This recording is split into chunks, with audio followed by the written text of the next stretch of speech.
আসসালামু আলাইকুম, শুভ অপরাহ্ন। আজকে আমরা মাভাবী প্রবি ক্যারিয়ার ক্লাবের পক্ষ থেকে একটি ইভেন্ট পরিচালনা করেছি। আমাদের ইভেন্টটি ছিল হেলদি ফুড ফেয়ার প্রাইস, আ স্টেপ টুয়ার্ডস আ হেলদিয়ার নেশন। অর্থাৎ আমরা আজকে আমাদের বিশ্ববিদ্যালয় ক্যাম্পাসের দ্বিতীয় গেট সংলগ্ন বেশ কিছু হোটেল এর পরিবেশ, তাদের খাবারের মান, তাদের খাবারের দাম এসব কিছু পর্যালোচনা করে দেখি। এর পাশাপাশি আমরা আমাদের বিশ্ববিদ্যালয়ের শহীদ জিয়াউর রহমান হলের পেছনের বেশ কিছু হোটেলেও এই একইভাবে খাবারের পরিবেশ, মান এবং দামগুলো আমরা পর্যবেক্ষণ করে দেখি। তো আমাদের ইভেন্টের আরো একটি অংশ ছিল আমরা সন্তোষ বাজারের যে মুদির দোকানগুলো রয়েছে সেখানে মুদির দোকানের যে আইটেমগুলো রয়েছে এই আইটেমগুলো এবং কাঁচা বাজারের দামটা আমরা পর্যবেক্ষণ করে দেখি। এবং আমরা একটি সার্ভে করেছি। তো অর্থাৎ আমরা ডাটা কালেক্ট করেছি। এই ডাটা কালেকশনের উপরে ভিত্তি করে আমরা একটা সার্ভে রিপোর্ট প্রকাশ করব। তো এখানে আমরা সার্ভেতে যে হোটেলের খাবারগুলো রয়েছে এই খাবারগুলোর র্যাঙ্কিং বা মান এটা আমরা কিভাবে মার্কিং করলাম, এটা আমরা বিভিন্ন বিষয় ইন্ডিকেটরের উপরে ভিত্তি করে আমরা মার্কিং করেছি। যেমন একটা খাবার ঢাকা রয়েছে কিনা, তারপরে রান্নাঘরের পরিবেশটা কেমন ছিল, এছাড়া তারপরে পানির সোর্সটা সে কোন পানি ব্যবহার করে রান্নাটা করছে, সেই পানির অবস্থাটা কেমন। এছাড়া আমরা কাস্টমার রিভিউ নিয়েছি, যে একটা কাস্টমার আসলে ওই হোটেলে যে নিয়মিতভাবে খাচ্ছে তারা ওই হোটেলের পরিবেশ, খাবারের মান, খাবারের দাম এসব নিয়ে সে স্যাটিসফাইড কিনা।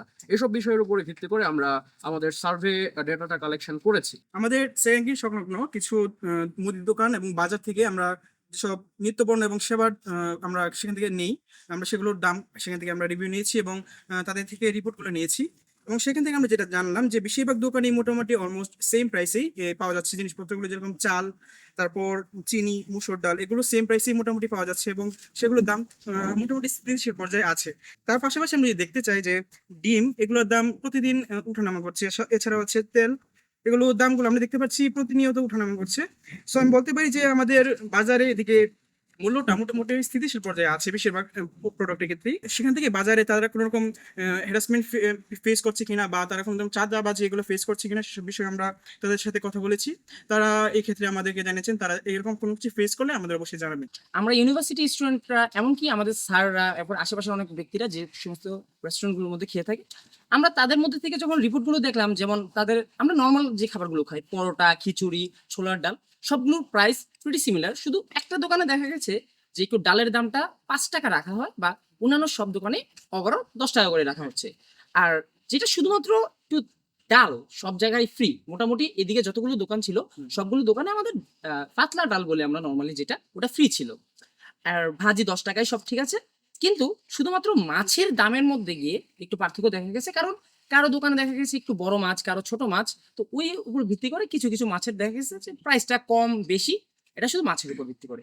আর এছাড়া বাকি প্রত্যেকটা হোটেলেই সেম দাম, সবকিছুই 10 টাকা 20 টাকা করে আছে। এখন যদি আসি কন্ডিশনের ক্ষেত্রে, আমরা যখন বিভিন্ন পাকঘরে গেলাম, তাদের রেস্টুরেন্টের প্রত্যেকটারই তো রান্নাঘর রয়েছে।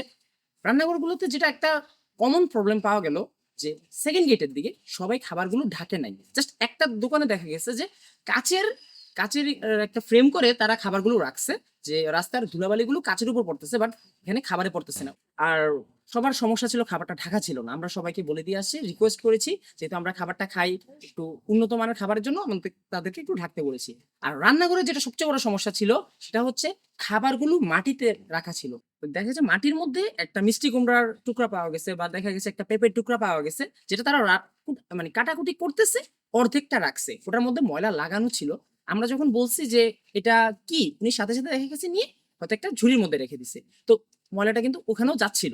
তো যখন জিনিসগুলো আমরা ওনাদের শেয়ার করলাম, আমরা যথাসম্ভব নম্র ভদ্র ভাষায় তাদেরকে বুঝিয়েছি যে এটা যেহেতু একটা সেফটি কনসার্ন, তারা নিজেরাও কিন্তু এই হোটেল থেকেই খায়। তাই তাদের সাথে আমাদের শেয়ার করছি যে আপনারাও সেফ থাকেন, আমরাও সেফ থাকি, একসাথে একটা সুন্দর পরিবেশ গড়ে তুলি যেখানে আমরা খাবার দাবার খেতে পারবো। এর পাশাপাশি আমরা যদি শহীদ জিয়াউর রহমান হলের পেছনের হোটেলগুলোর পরিবেশ নিয়ে কথা বলতে চাই, তো একটা হোটেলে আমরা দেখতে পেলাম যে সেখানে খাবারের যে ভাতটা রয়েছে এই ভাতের ভেতরে আমাদের একজন কাস্টমার আমাদেরকে কমপ্লেন করে বসলো যে ভাতের ভেতরে ছোট ছোট এক ধরনের পোকা পাওয়া গেছে। তো এই বিষয়ে আমরা তাদেরকে কনসার্ন সাবধান করেছি এবং যেন তারা এই বিষয়টা সমাধান করে ফেলে দ্রুত, এবং এই ধরনের ইনসিডেন্ট যেন পুনরাবৃত্তি না ঘটে। আচ্ছা, এর পাশাপাশি আরেকটা হোটেলে দেখা গেল যে উনি মাঝে মধ্যে প্রাইসিং একটু এদিক সেদিক করে ফেলে। অর্থাৎ আজকে ধরেন 20 টাকা নিচ্ছে, কালকে 25 টাকা। আবার পরের দিন হচ্ছে দেখা যাচ্ছে 30 টাকা। তো এরকম একটা হচ্ছে উল্টাপাল্টা প্রাইসিং উনি করছেন। তো এই বিষয়েও আমরা তাকে সাবধান করেছি। তো জিয়া হলের পেছনের যে হোটেলগুলোতে আমরা গিয়েছিলাম সেখানকার খাবারের পরিবেশ সম্পর্কে যেটা দেখলাম, তারা খাবারগুলোকে ঢেকে রাখতেছে এবং কাস্টমার রিভিউ তারা বলছে যে মধ্যম মানের খাবারের পরিবেশ মোটামুটি ঠিক আছে। কিন্তু এই যে খাবারের মান, এটা এক হোটেলে দেখা গেল যে নিম্নমানের, আরেক হোটেলে দেখা যাচ্ছে হচ্ছে খাবারের প্রাইসিং খুব বাজে হচ্ছে। তো আমরা আমাদের পক্ষ থেকে তরফ থেকে যতটুকু সম্ভব হয় তাদেরকে পরামর্শ দিয়েছি, আমরা তাদেরকে সতর্ক করেছি এবং তাদেরকে হচ্ছে একটা স্বাস্থ্যকর পরিবেশে স্টুডেন্টরা যেন খেতে পারে এই পরিবেশটা তাদেরকে হচ্ছে এনশিওর করতে আমরা বলেছি। ধন্যবাদ।